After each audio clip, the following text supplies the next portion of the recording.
Hello everyone, it's Mike Levin, SEO, out walking El Kabong on this beautiful cloud-free Monday morning, October 27th, and the thing on my mind right now in regard to work, because there's always tons of things on my mind. Sometime I'll probably start talking about other things like more about being a daddy and my daughter's education and the pop culture stuff I'm watching, like Walking Dead. But for right now, what's on my mind is login for the Pipulate project. So far I've been using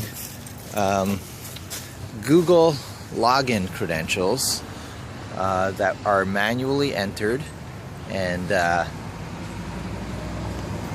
let's see, I'm just choosing my walking path here to get a few more minutes for the video without going too close to other dogs. Cecil is definitely of the rise to any challenge variety. He's unfixed male, and I like to say there's no challenge too small for him to rise to. Anyway, the way I'm handling security right now, or login I should say, Google authentication, is inadequate for a project that I'm going to be encouraging people to download on GitHub. Namely, I am just requiring you to manually pickle your username and login, drop it on the hard drive, and then it's kept out of being in application web space through through filtering. Essentially, you can't reach it as one of the file types that can be served. But that's completely unacceptable. And in fact, no logging credential should ever end up on the server at all. And so the Pipulate project will probably take a small detour down a much more mainstream topic these days, some form of OAuth2 authentication or the like, in which case tokens are stored locally in the web browser that people are operating from. And that has the tremendous advantage in that the whole Pipulate installation does not get hardwired to any particular person's username and password or Google login. So anyone who has access to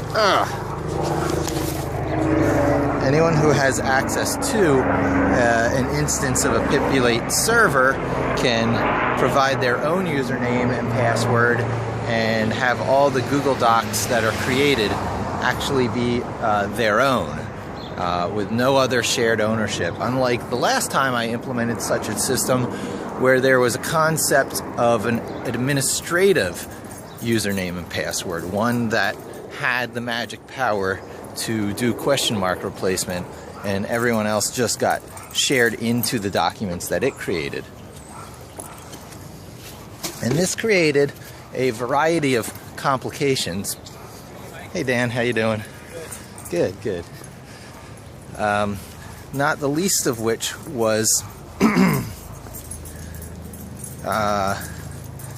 they couldn't delete their own documents, and privacy concerns.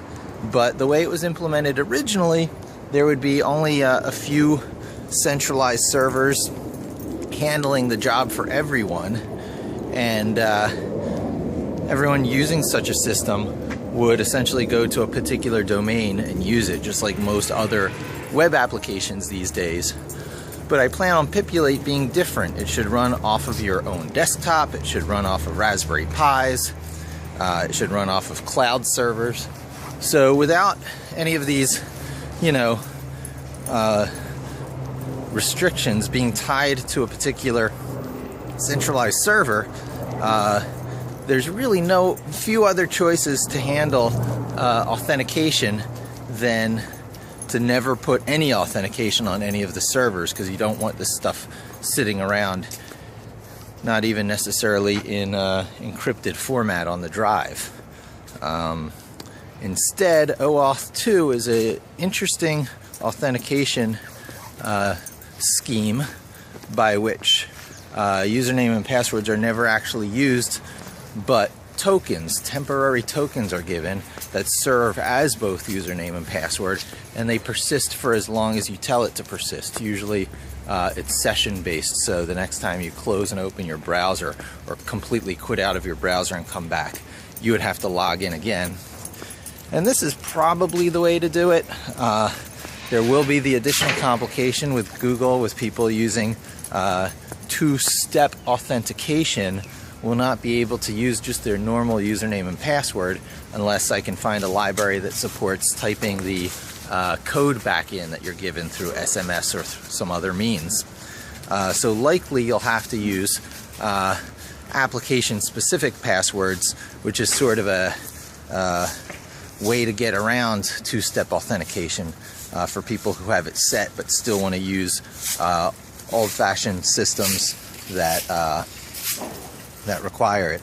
But anyway, the login probably won't even be my own application's login at that point. It'll probably pop open an OAuth2, a Google-provided OAuth2 authentication window, which very well might support two-step authentication. These are the things I'll have to see. It'll be an interesting little detour in the evolution of Pipulate, but one which will be of much more broad interest, I think, than the very Python-specific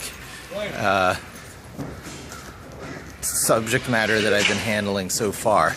It might make for a pretty good YouTube video. So anyway, that's what's on my mind. I'll probably start looking at that casually during the week. I might not get to coding it for quite some time because this is my last week in the office before a Disney trip coming up. So expect more of these walking around videos, and if I'm lucky I'll get a coding video or two in the morning when I get to the office. Thanks for joining me. Hope to talk to you again soon, and don't forget to subscribe.